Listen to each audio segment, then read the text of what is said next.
Welcome to our channel. Prakasam బ్యారేజీలో బోట్ల తొలగింపు పనులు పరిశీలించిన మంత్రి నిమ్మల రామానాయుడు. హోంమంత్రి వంగలపూడి అనిత కృష్ణానదిలో బోట్లో పర్యటించి బోట్ల తొలగింపు పనులు పరిశీలన. ఇప్పటికే వాటర్ పూలింగ్ ద్వారా 2 అడుగుల పైకి వచ్చిన బోటు ఈ రోజు కూడా మరో అడుగు పైకి లేపితే బోట్లు కదిలే అవకాశం. ఈ రోజు బోట్లు తొలగించే పనులు ఒక కొలిక్కి వచ్చే అవకాశం ఉంది.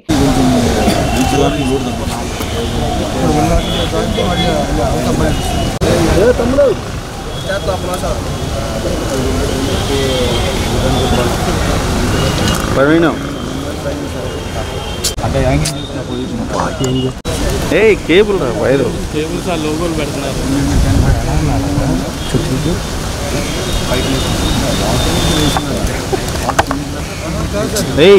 తిరుగు నుంచో పడతావు.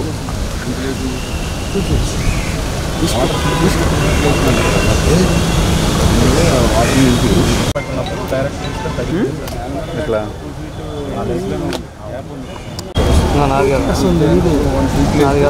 ఓకేనా?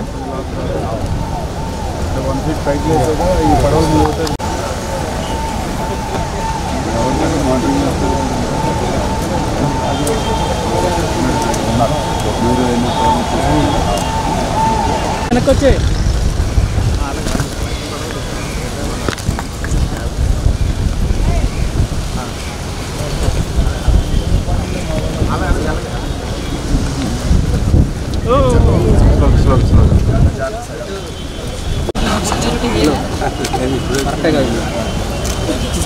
ఏది ఇద్దరు ఉన్నా ఒక్కనేగా ఒకళ్ళు వెళ్ళిపోయారుగా. రిలీవింగ్ ఇచ్చేస్తా ఒకళ్ళకి. వెనకాల పడిపోతుంది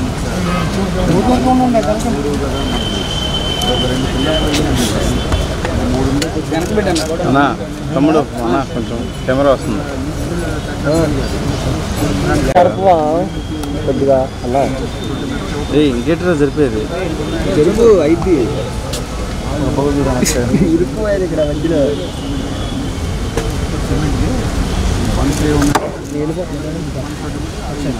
ప్రవీణ్ పడతారా? నేను అరే ప్రవీణ్గా ప్రవీణ్ గవర్నమెంట్ నుంచి మొత్తం నేను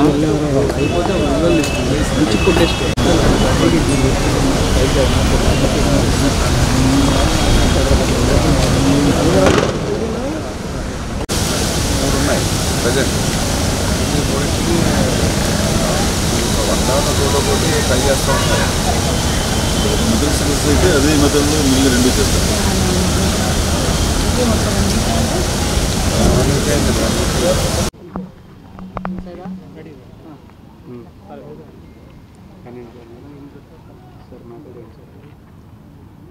కృష్ణా నదికి ఏదైతే మొన్న వరదలు ఏదైతే చుట్టుముట్టినటువంటి పరిస్థితిలో మరి యొక్క అర్ధరాత్రి ఏదైతే 5 బోట్లు ఏదైతే ప్రకాశం బ్యారేజీని ఢీకొన్నటువంటి సందర్భంలో ఆ యొక్క బోట్స్ని తొలగించేటువంటి ప్రక్రియను గత వారం రోజుల నుంచి కూడా రాత్రి పగలు కూడా ఇటు ఇంజనీర్స్ కానీ అటు ఏజెన్సీ కానీ అందరూ కూడా సమిష్టిగా కృషి చేస్తున్నప్పటికీ కూడా ఏదో ఒక అంతరాయం అనేది కలుగుతున్నటువంటి పరిస్థితిని స్వయంగా మీరు కూడా చూస్తూ ఉన్నారు. పర్టికులర్గా ఏదైతే ఒక్కొక్కటి కూడా వాళ్ళు అక్కడ ఉండేటువంటి పరిస్థితుల్ని దృష్టిలో పెట్టుకుని పనులు చేస్తూ ఉన్నారు. మొదట్లో మీరందరూ కూడా చూశారు. ఏదైతే మరి 14 టన్స్ ఉన్నటువంటి క్రేన్స్ని ఒక 2 పెట్టుకుని ఒక 10 టన్నులు ఉన్నటువంటి చైన్ బాక్స్ని పెట్టుకుని మొదటి రోజు బ్రిడ్జి పై నుంచి తీయడానికి ప్రయత్నం చేస్తే ఏదైతే బోట్స్ కెపాసిటీ ఎక్కువగా ఉండడంతో మళ్ళీ సెకండ్ డే మళ్ళీ 50 టన్నుల కెపాసిటీ ఉన్నటువంటి క్రేన్స్ని మళ్ళీ ప్రత్యేకంగా తెచ్చుకుని వాటితో కూడా ప్రయత్నం చేసిన సఫలీకృతం కానిటువంటి పరిస్థితుల్లో మళ్ళీ ఎయిర్ బెలూన్స్ టెక్నాలజీని వాడాలని అనుకున్న ఇక్కడ ఏదైతే ఆ యొక్క వాటర్ లెవెల్ అనేది దానికి సూటబుల్గా లేదు, ఇక్కడ వర్కౌట్ కాదని అనడంతో మళ్ళీ ఏదైతే మరి విశాఖపట్నము అదేవిధంగా కాకినాడ నుంచి కూడా డైవర్స్ని కూడా తీసుకొచ్చి ఆ బోట్స్ని కట్ చేసి 2 ముక్కలుగా చేసి తీయాలని ఆలోచనతో వాళ్ళు ప్రయత్నం చేసినా మరి ఏదైతే పర్టికులర్గా వేవ్స్ ఈ ప్రాంతంలో ఎక్కువ వేవ్స్ ఉండడం లోపల ఒక 1 అవర్ 2 అవర్స్ మించి డ్రైవర్స్ కూడా ఉండేటువంటి పరిస్థితి ఆ బ్యారేజ్ దగ్గర వేవ్స్ అయ్యి ఉండడం వల్ల వాళ్ళు కూడా సాధ్యం కాని పరిస్థితులు అది కూడా డిలే అవుతూ ఉండడం దాంతో ఇంకా అబ్బులు వాళ్ళు కూడా కొంచెం ఎక్స్పీరియన్స్ ఉంది, కచ్చలూరు ఇంతకుముందు బోట్ను కూడా తీసుకునే ఎక్స్పీరియన్స్ ఉందని ఆయన కూడా వచ్చి ఏదైతే 200 ఎక్స్వేటర్స్ అదేవిధంగా ఏదైతే మల్టిపుల్ రోప్ పుల్లింగ్స్ ఇవన్నీ పెట్టుకుని ఆయన కూడా లాగడానికి ప్రయత్నం చేయడం, దానికి తోడుగా ఒక 7 శాండ్ ఏదైతే బోట్స్ ఉన్నాయో వాటిని కూడా వాటికి సహకారంగా ఉపయోగించడం, ఇట్లా అన్ని ప్రయత్నాలు ఒక్కొక్కటి చేస్తూ ఉన్నా దాన్ని జస్ట్ ఒక 20-25 మీటర్ల వరకు కూడా ఫ్రంట్కి తీసుకొచ్చి రావడం జరిగింది. ఇంకా వస్తుందనేటువంటి దశలో మళ్ళీ ఏదైతే అక్కడ సిమెంటు దిమ్మలు ఉన్నాయని చెప్తూ ఉన్నారు, దానికి మళ్ళీ అడ్డుపడి అక్కడ చిక్కున్నటువంటి పరిస్థితి. నిన్ననే మళ్ళీ ఈ వాటర్ పుల్లింగ్ చేసి దాని ద్వారా పైకి కొద్దిగా వాటర్లో లిఫ్ట్ చేయాలనే ఆలోచనతో నిన్న పనిచేశారు. దానివల్ల ఒక 2 ఫీటు పైకి లేచినటువంటి పరిస్థితి, ఇంకా ఒక 1 ఫీట్ పైకి లేస్తే అప్పుడు ఫ్రంట్కి రావడానికి అవకాశం ఉంటుందని అంటూ ఉన్నారు. అంచేత ఏదైతే ఇప్పుడు మళ్ళీ ఆ ప్రయత్నం కూడా చేసి ఈరోజు ఏదైనా ఒక బోట్ని తీసుకురావడం అనేది కొంచెం సక్సెస్ అవుతే మిగిలిన 2 బోట్లు కూడా తీసుకురావడానికి వీలు పడుతుందని ఆ దిశలో మరి పనులు చేస్తున్నటువంటి పరిస్థితి. ఇప్పుడే డిజాస్టర్ మేనేజ్మెంట్కి సంబంధించి మినిస్టర్ గారు కూడా మరి అనితి గారు కూడా రోజు కూడా ఇక్కడ కూడా జరుగుతున్న పనులను పర్యవేక్షిస్తూ ఈరోజు కూడా స్వయంగా వచ్చి డిపార్ట్మెంట్ నుంచి కూడా ఇంకా ఏ రకంగా మనం సహాయ సహకారాలు కావాలనేది పూర్తిగా అందరం కూడా ఇటు ఇరిగేషన్ కానీ డిజాస్టర్ మేనేజ్మెంట్ కానీ అదేవిధంగా సీఎం గారు కానీ అదేవిధంగా లోకేష్ గారు అందరూ కూడా ఏజెన్సీకి పూర్తిగా వాళ్ళకి స్వేచ్ఛనిచ్చి వాళ్ళు ఎట్లా అయితే డిజైన్ చేసుకుని ఎట్లా ఎంత తొందరగా తీసుకురాగలిగితే అంత ఎర్లీగా చేయమని చెప్పడం జరుగుతుంది. కాకపోతే వాళ్ళు కూడా చెప్తూ ఉన్నారు ఏంటంటే గతంలో కూడా ఒక 3 ఇయర్స్ బ్యాక్ వైఎస్ఆర్సీపీ గవర్నమెంట్లో కూడా ఒక బోట్ని ఏదైతే వచ్చి అడ్డుపడిందో అప్పుడున్నటువంటి బోటు చాలా చిన్న సైజు బోటు, ఇప్పుడున్నటువంటి బోట్లో 1/3 కూడా లేదు. అటువంటి చిన్న బోట్ని తీయడానికే మనకి 3 డేస్, అది కూడా తీయడానికి కూడా వీలు కాకపోతే యాంగిల్ మార్చి కిందకి పంపించేసాం. చిన్న బోట్కే మనకి 3 డేస్ పట్టింది. ఇది బ్యారేజీకి మళ్ళీ ప్రమాదం లేకుండా, ఎందుకంటే కొన్ని టెక్నాలజీ చెప్తున్నారు కొద్దిగా మనం బ్లాస్ట్ చేసి కూడా దాన్ని చేయొచ్చని, కానీ మళ్ళీ ఇక్కడ ఉండేటువంటి బ్యారేజీకి కానీ వీటికి కానీ ఏ ఇబ్బంది కలగకూడదన్న ఉద్దేశంతో ఆ పనులు చేయడం వల్ల కొంత ఆలస్యం అవుతున్నా పర్ఫెక్ట్గా చేస్తామని చెప్పడం జరుగుతుంది. బోట్ కూడా మనం ఆల్రెడీ మొదట 40 టన్నులు అనుకున్నాం వెయిట్, తీరా చూస్తే ఇప్పుడు 80 నుంచి 100 టన్నుల వరకు కూడా బోట్ వెయిట్ ఉంటుంది. దగ్గర 300 టన్నుల శాండ్ని యథేచ్ఛగా ట్రాన్స్పోర్ట్ చేసేటువంటి విధంగా ఈ బోట్స్ని తయారు చేశారు. దీనికి ఆల్రెడీ ఐరన్స్ కూడా చాలా ఎక్కువ, ఆల్రెడీ లోపల ఇన్నర్ ఒకటి, మళ్ళీ అవుటరు, మళ్ళీ ఎక్కడికక్కడ మళ్ళీ ఐరన్ బెల్ట్స్, ఇట్లాగా 3 టైప్స్ స్ట్రక్చర్ ఐరన్తో ఉండడం వల్ల వెయిట్ పెరుగుతుంది. కట్ చేద్దామని కూడా వీలు కాని పరిస్థితి. ఇటువంటి ప్రతిబంధకాలు ఎన్ని అయినప్పటికీ కూడా ఇక్కడ ఉన్నటువంటి అధికారులు కానీ ఏజెన్సీ కానీ 24 అవర్స్ వర్క్ చేస్తూ ఉన్నారు. దాన్ని కూడా మేము అటు డిజాస్టర్ మేనేజ్మెంట్ కానీ ఇటు ఇరిగేషన్ కానీ మేము కూడా మానిటరింగ్ చేస్తూ ఉన్నాం. బోట్లలో భారీగా ఇసుక దంపైనప్పుడు ఇసుకని తొలగిస్తే బోట్ అనే చోట ఆల్రెడీ శాండ్ ఏదైతే ఉందో దాన్ని తొలగించడం జరిగింది. ఎందుకంటే కొంత ఏదైతే వాటర్ ఫ్లో ఏదైతే ఉందో ఆ వాటర్ ఫ్లోకి కొంత ఫ్లడ్ టైంలో వచ్చింది కాబట్టి కొంత క్లియర్ అయిందని చెప్తూ ఉన్నారు. కాకపోతే ఇప్పుడు ఆ శాండ్ లోతులో కింద ఉండడం వల్ల ఆ శాండ్ ప్లేస్లోకి ఇప్పుడు వాటర్ కొంచెం చేరడంతో ఆ వెయిట్కి అది కింద ఉన్నటువంటి పరిస్థితి. దాన్ని కూడా ఒక్కొక్కటి కొంచెం ప్లాన్ చేసుకుంటూ ఈ రోజుకి ఏదైనా ఒక కొలిక్కి రావచ్చేమో అని అనుకుంటూ ఉన్నాం. ఏదైనా బ్యారేజ్ యొక్క భద్రతను దృష్టిలో పెట్టుకుని పనిచేయవలసి ఉండడం వల్ల ఒకరోజు ఆలస్యమైనా కూడా ఎవరికి ఇబ్బంది రాకూడదు, భవిష్యత్తులో కూడా బ్యారేజ్కి ఇబ్బంది రాకూడదు అనేటువంటి ఆలోచనతో ఆచితూసి పనులు చేస్తూ ఉన్నారు. అందరికీ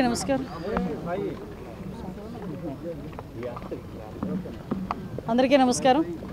ఈరోజు ఏదైతే ఒక నేరస్తుడు పన్నిన పన్నాగంలో భాగంగా ఈరోజు ఏదైతే మన వరదల్లోని కొట్టుకొచ్చిన ఆ 3 పడవలు సంబంధించి అక్కడ నుంచి తొలగించే కార్యక్రమంలో సుమారుగా 7 రోజుల నుంచి కూడా శ్రమ అనుకోకుండా ఇక్కడ ఉన్న అధికారులు కానీ ఇక్కడ మంత్రి గారు నిమ్మల రామానాయుడు గారు కానీ అందరూ కూడా దగ్గర నుంచి పర్యవేక్షించడం, అన్ని రకాల టెక్నాలజీలు కూడా ఉపయోగించి ఎట్టి పరిస్థితుల్లోనైనా ఆ బోట్లను అక్కడ నుంచి తొలగించాలని ఒకే ఒక ఉద్దేశంతో పనిచేయటం, ఆ పనిని పర్యవేక్షించడానికి ఈరోజు 2-3 సార్లు ఇక్కడికి వచ్చి చూసి వెళ్ళడం కూడా జరిగింది.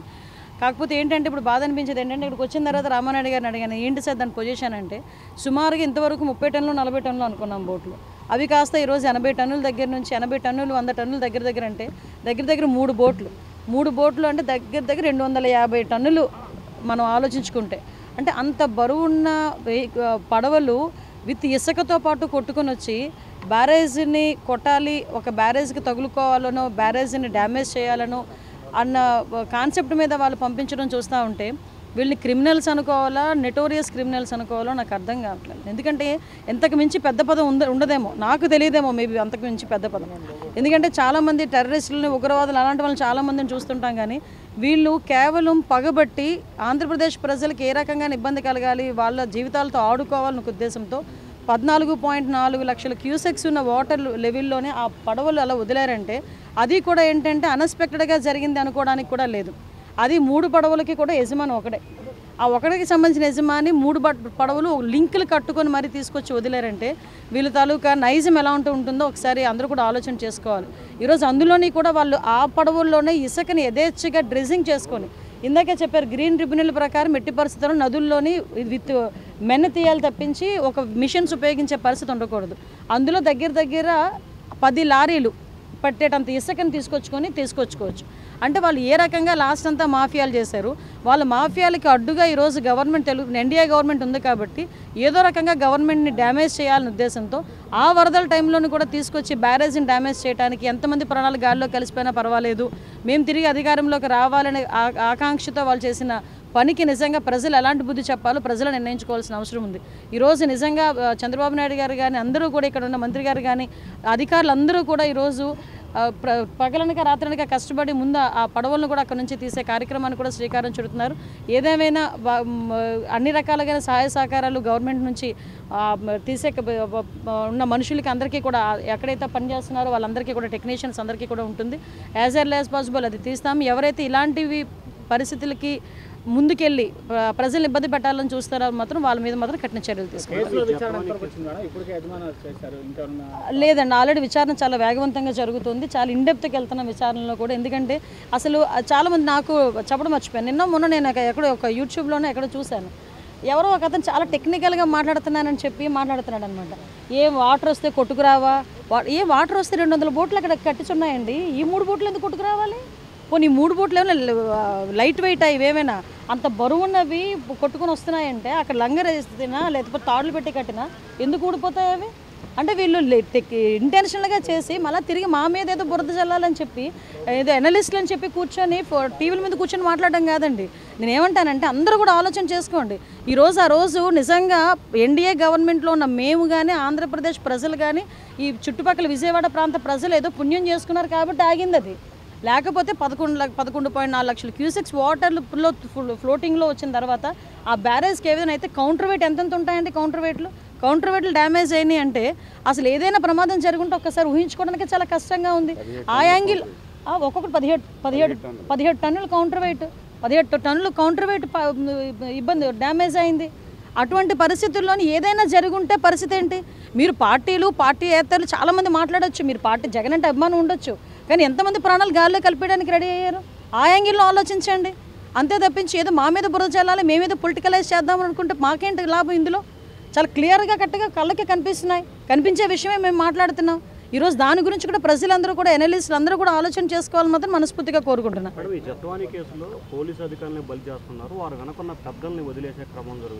కాదండి, బలి చేయడం ఏంటండి? ఇందులో ఎవరైతే ఇన్వాల్వ్ అయ్యి ఉన్నారో వాళ్ళని ఈరోజు బలి చేయడం కాదు, అది న్యాయం చేయడం, అవతల అమ్మాయికి న్యాయం చేయడం. అది అంతకుమించి బలి చేయడం అన్న మాట ఉపయోగించుకుంది. బలైన వాళ్ళు చాలామంది ఉన్నారు లాస్ట్ గవర్నమెంట్లో. ఓకే, నేనేమంటానంటే కేసు పూర్వపరాలన్నీ కూడా అందరూ కూడా చాలా క్లియర్గా దర్యాప్తు చేస్తున్నారు. అందులో ఇన్వాల్వ్ అయిన ఆఫీసర్స్ని ఈరోజు క్లియర్ కట్గా ఉంది కాబట్టి సస్పెండ్ చేశాము. ఫర్దర్గా ఏం జరగాలన్నది జరుగుతుంది. ఏ పాత్ర ఎవరి పాత్ర ఉన్నా ఆల్రెడీ 3 IPS ఆఫీసర్లని సస్పెండ్ చేయడం జరిగింది. అందులో ఎవరి పాత్ర ఉన్నా కూడా ఎంక్వైరీలో తేలితే మాత్రం వాళ్ళందరి మీద కూడా చర్యలు ఉంటాయి.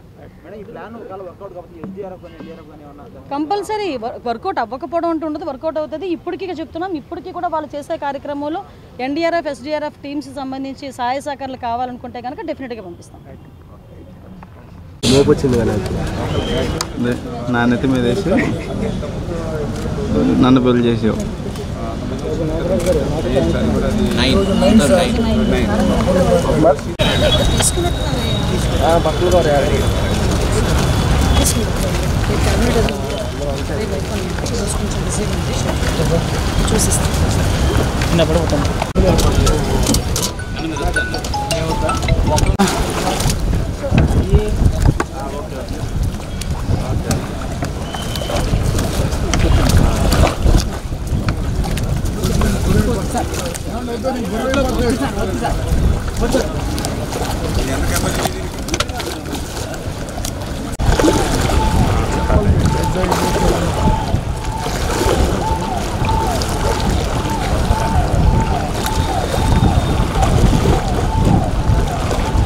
అది పడిపోయినట్టుందా? జాకెట్ పడిపోయింది.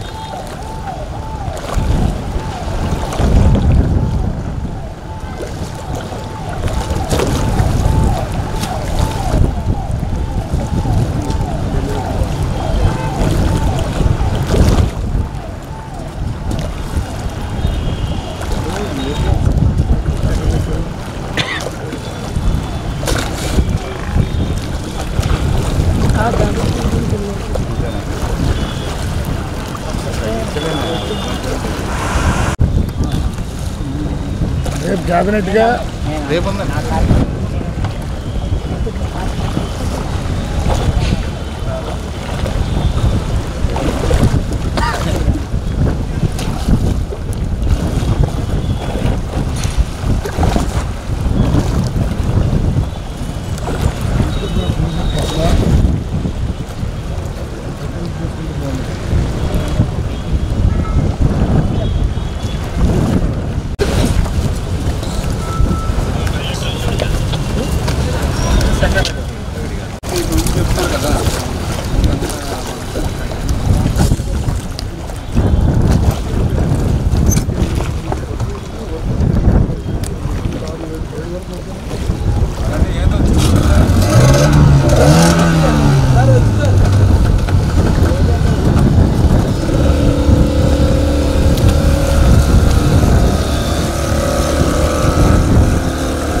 హాయ్ సినన్న ప్రోగ్రెస్లో పెట్టినా